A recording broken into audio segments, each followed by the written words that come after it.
नमस्कार दोस्तों, stock market studies में फिर से एक बार आपको दिल से स्वागत करता हूँ। तो आप सब लोग कैसे हैं?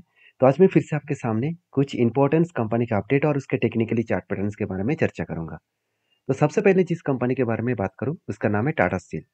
देखिए, कुछ दिनों से मुझे कमेंट्स आ रहा था टाटा स्टील के बारे में चर्चा करने के लिए और टाटा स्टील के ऊपर मैं बहुत दिनों के बाद भी वीडियो बना रहा हूँ, क्योंकि टाटा स्टील के ऊपर कुछ खास परफॉर्मेंस देखने को नहीं मिला था, इसलिए मैंने वीडियो नहीं बनाया। तो फाइनली मुझे अभी जो लेवल्स देखने को मिला है, मुझे लगता है इस लेवल से मेरा जो जर्नी है अभी स्टार्टिंग होने वाला है। अब ऐसी बात मैं क्यों बता रहा हूँ, चलो मैं आपको दिखा देता हूँ। सबसे पहले मैं टेक्निकली चार्ट पैटर्न्स के ऊपर जाऊँगा। आप ध्यान से इस चीज़ों को देखना। देखिए, बहुत पहले से एक मुझे पॉजिटिवली इस कंपनी के ऊपर एक ट्रेड मिला था। वो पॉजिटिवली ट्रेड क्या था? एक पहले एक बिग क्या बना था, एक कप बने, उसके बाद एक छोटा-सा हैंडल बने। अब ध्यान से देखना, यहाँ पे क्या बना, एक हैंडल, सॉरी कप, उसके बाद हैंडल। तो जब भी कोई इस तरीके से कप विद हैंडल पैटर्न्स बनते हैं, तो हमेशा आपको याद रखना है, तो उस पैटर्न जहाँ पे ब्रेकआउट किया, उस ब्रेकआउट कैंडल को मार्किंग करना और ब्रेकआउट के बाद और एक कैंडल उसके ऊपर क्लोजिंग करना होगा। तभी उसको कहा जाएगा ब्रेकआउट एंड ब्रेकआउट कन्फर्मेशन। इस दोनों चीज को आपको याद रखना होगा।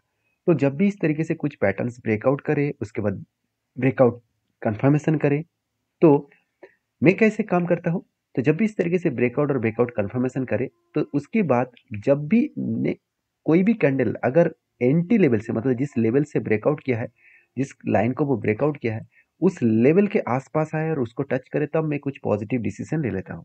तो यहाँ पे एक पॉजिटिव डिसीजन बने। उसके बाद देखिए, कंपनी धीरे-धीरे करके शानदार तरीके से एक बिग मोमेंटम कंपनी दिखा चुके थे। अच्छा खासा जर्नी दिखाया था। उसके बाद इलेक्शन का रिजल्ट भी आया, वहाँ पे बिग क्रैश हुआ, फिर से रिकवरी किया। उसके बाद फिर से देखा जाए तो बजट भी आया, उस टाइम में भी कंपनी का करेक्शन हुआ। अभी जब नीचे आ रहा था, तब मैं इंतज़ार कर रहा था कि क्या सही में वो और भी नीचे जाएगा?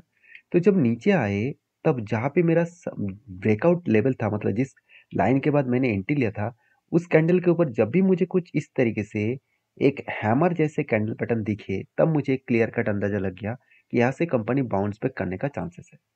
दो कारण की वजह से मुझे यहाँ पे पॉजिटिव लगा। पहली बात, जो यहाँ पे कैंडल बना, वो एक हैमर जैसे कैंडल बने और वॉल्यूम भी हाई है। तो बहुत सारे लोगों के मन में ये डाउट होगा कि कैंडल तो रेड है, तो इसमें क्या होगा, इसमें तो सेलर ज़्यादा है। बिल्कुल नहीं, सेलर ज़्यादा था। सेलर के प्रेशर, सेलिंग का प्रेशर ज़्यादा था। उसके बाद बायर एक्टिव हो चुके हैं, क्योंकि जो विक्स बने हैं यहाँ पे, जो विक्स बने हैं, जो शैडो बने हैं, उस शैडो यही बता रहे हैं कि बायर, आप मतलब मार्केट क्लोजिंग होने के टाइम में बायर ऊपर जाकर क्लोजिंग किया, मतलब बायर ज़्यादा एक्टिवेट था। और उसके बाद देखिए, नेक्स्ट टू कैंडल्स में क्या हुआ, यहाँ पे ब्रेकआउट एंड ब्रेकआउट कंफर्मेशन। मतलब जो बॉडी यहाँ पे क्रिएट किया ना, वो बॉडी नेक्स्ट कैंडल ने जो क्रिएट किया, तो वो क्लियर कट अंदाजा था। उसके बाद जो जिस साइड में कैंडल ब्रेकआउट करेगा, उस साइड में जाने का चांसेस होगा। देखिए, एक टेक्निकली पर्पस चार्ट है, तो इस स्ट्रेटेजीज में 100% कोई गारंटी होता नहीं कि जिस साइड में कैंडल ब्रेकआउट हो वही सी साइड में जाएगा और नीचे नहीं आएगा, ऐसे होता नहीं है। आपको चीज़ों को समझना पड़ेगा। तो मैं पहले से एंट्री लेके रखा था और मुझे इस कंपनी के ऊपर कंटिन्यू भी करना है। तो कहाँ तक मैं कंटिन्यू करूँगा? देखिए, ये मेरा खुद का लेवल है, आप इसको टारगेट के बेसिस में मत देखना। मैं जो लेवल लेके चल रहा हूँ, मैं जिस लेवल तक इंतज़ार करूँगा, ₹210 के आसपास। अभी इतना लेवल तक मैं इंतज़ार क्यों करूँगा? अगर इतना लेवल तक गए तो मुझे कितना फ़ायदा मिल सकता है? अभी देखिए, फ़ायदा कितना मिलेगा, वो अराउंड 44% के आसपास। तो इस इतना 44% के आसपास फ़ायदा मिलने वाला है, किस बेसिस में? जो यहाँ पे कप का जो रेंज है, यहाँ पे जो कप का जो रेंज है, इसी रेंज के बेसिस में यहाँ पे क्या होने वाला है, यहाँ पे टारगेट मुझे मिल सकता है। तो मैं इस स्ट्रैटेजीज़ को बहुत बार यूज़ करके देख चुका हूँ, बैक टेस्टिंग करके देख कर काम किया हूँ और मेरे इतने सालों के एक्सपीरियंस के बेसिस में इस स्ट्रैटेजीज़ को यूज़ कर रहा हूँ। तो प्लीज़ आप इस स्ट्रैटेजीज़ को एक बार खुद बैक टेस्टिंग करके देखिए, पीछे जाकर बैक टेस्टिंग करके स्ट्रैटेजीज़ को एक बार चेकआउट करिए।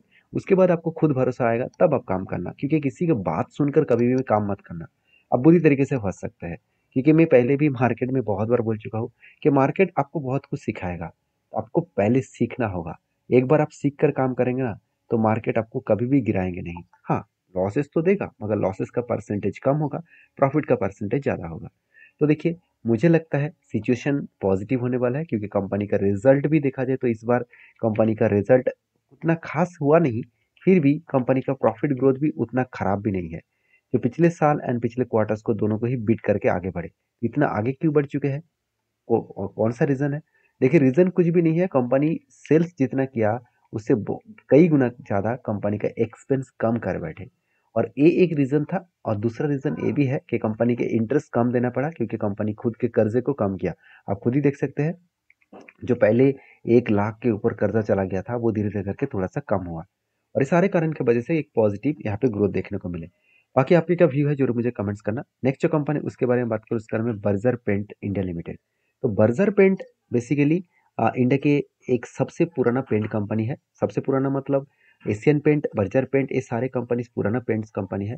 देखिए जब से देखा जाए तो मतलब नए-नए पेंट कंपनी मार्केट में लॉन्च हो रहा है, जिस तरीके से नए-नए पेंट कंपनी मार्केट में उतर रहे हैं, तो उसके चलते है पेंट इंडस्ट्रीज़ में एक बहुत बड़ा झटका सारे पेंट कंपनीज़ के ऊपर लग चुके हैं। आप खुद ही देख सकते हैं यहाँ पे पीयर ग्रुप में एशियन पेंट का हालत देख लीजिए, profit growth, sales growth negative. Berger paint का हालत देख लीजिए, प्रॉफिट ग्रोथ और सेल्स ग्रोथ, सेल्स फिर भी पॉजिटिव है, प्रॉफिट ग्रोथ एकदम ना के बराबर है, मतलब नेगेटिव में चला गया। परसेंटेज वाइज़ अभी मतलब नेगेटिव में चला गया, आप ये मत सोचना कंपनी लॉस कर रहा है। कंपनी का पिछले क्वार्टर के तुलना से कंपनी का सेल्स डाउन हो गया। तो उसके बाद कंसाई नेरोलैक वो भी देखिए नेगेटिव परसेंटेज। एक्जो नोबेल वो थोड़ा-सा पॉजिटिव है। इंडिगो उसका तो हालत और भी खराब है और शालीमार उसका भी हालत खराब है।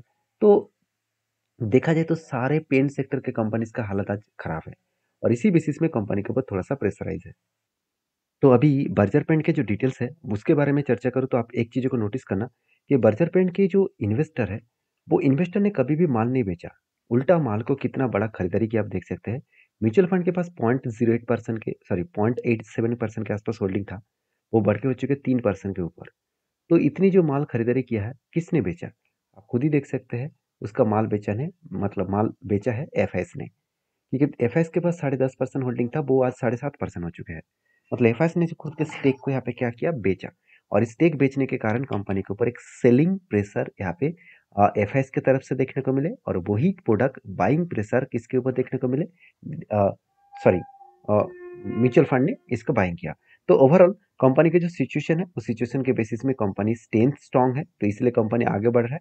अभी कंपनी के चार्ट के बारे में चर्चा करूँ, आप खुद ही देख सकते हैं कंपनी के ऊपर जिस तरीके से मैं एक पॉजिटिव थिंकिंग लेकर आगे बढ़ रहा था कि जिस तरीके से एक पैटर्न स्केट हुआ था, पहले कप बने उसके बाद हैंडल बने, फाइनली बिग बाउंस किया, उसके बाद देखिए कंपनी नीचे भी आए और जब नीचे आया था तभी मैंने आपको बताया कि मैंने कोई एग्जिट नहीं किया, उल्टा मैंने एवरेज किया। क्यों? क्योंकि यहाँ पे स्ट्रांगली एक सपोर्ट लेवल था, सपोर्ट कम कम डिमांड जोन था, यहाँ से कंपनी बिग बाउंस किए थे, तो एक बार उसको टच करने के बाद फिर से बिग बाउंस करेगा और उसी का झलक आपको यहाँ भी देखने को मिल रहा है। तो एक एक्सपीरियंस हमेशा आपको एक एक्स्ट्रा बेनिफिट देगा, इसके लिए हमेशा आपको चार्ट को समझना पड़ेगा, आपको चीज़ों को देखना पड़ेगा। अगर आप कहेंगे सर मेरे पास तो इतना टाइम नहीं है, तो आप मेरे वीडियो देखिए, तो आपको कुछ क्लियरिटी व्यू तो मिलेगा। तो उसके बाद आपको थोड़ा-सा मेहनत करना होगा, प्रीवियस बैक टेस्टिंग करके काम करना होगा।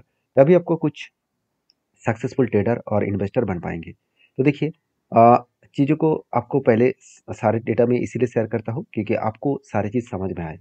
तो इसने देखिए नमूरा ने जो टारगेट रखा था 500 के आसपास, फाइनली उसका टाइट 500 को क्रॉस ओवर करके भी ऊपर चला गया। तो ओवरऑल कंपनी अच्छा खासा एक जर्नी यहाँ पे कर सकते हैं क्योंकि 200 डेज मूविंग एवरेज के ऊपर कंपनी ट्रेड करना स्टार्ट कर चुके हैं। तो नेक्स्ट जो कंपनी उसका नाम है टाटा कंसल्टेंसी सर्विसेज, जिसको हम लोग टीसीएस नाम से जानते हैं। इसका भी हालत सेम टू सेम है। चार्ट को देखिए कंपनी किस तरीके से खुद को रिप्रेजेंट किया। अभी देखिए कंपनी के ऊपर बिग एक क्या बना था, एक बिग कप बने और उसके बाद एक छोटा सा हैंडल पैटर्न बने। तो कफ विद हैंडल पैटर्न्स बने और उसके बाद क्या हुआ, फाइनली यहाँ पे ब्रेकआउट हुआ और ब्रेकआउट के बाद ब्रेकआउट कंफर्मेशन भी हुआ और उसके बाद कंपनी देखिए शानदार तरीके से यहाँ पे जर्नी करके कंपनी इस जगह पे गए, तो एक अच्छा खासा टारगेट यहाँ पे कंपनी अचीव कर सकते हैं। तो मैं इस टारगेट तक लेकर चल रहा हूँ, वो टारगेट निकल कर आ रहा है करीबन करीबन कितना, 5138 के आसपास। अभी जो टारगेट है वो टारगेट जो यहाँ पे निकल के आ रहा है वो किस बेसिस में मैंने लिया, देखिए मैं पहले ही बोल चुका हूँ।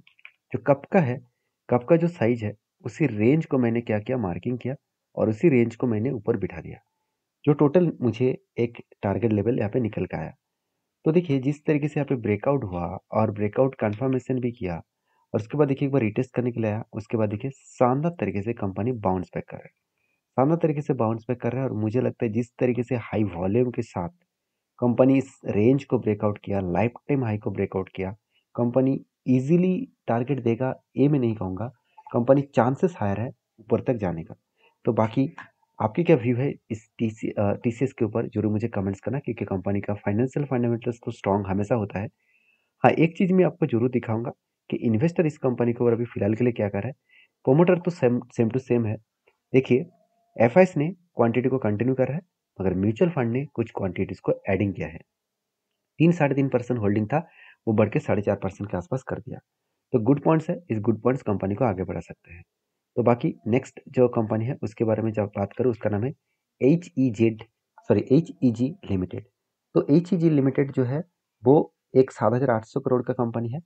तो उस कंपनी के अपडेट के बारे में बात करें तो कंपनी के ऊपर जो बोनस देने स्प्लिट देने का अनाउंसमेंट जैसे होने वाला है, 1:5 रेशियो पे यहाँ पे स्प्लिट आने वाला है। मतलब हर एक के बदले कंपनी 5 शेयर देने वाली है। तो जो लोग स्प्लिट देना चाहते हैं, ज़रूर मुझे कमेंट्स करिए। वीडियो अच्छा लगे तो प्लीज़ लाइक करिए। मिलते हैं नेक्स्ट वीडियो में, तब तक के लिए धन्यवाद।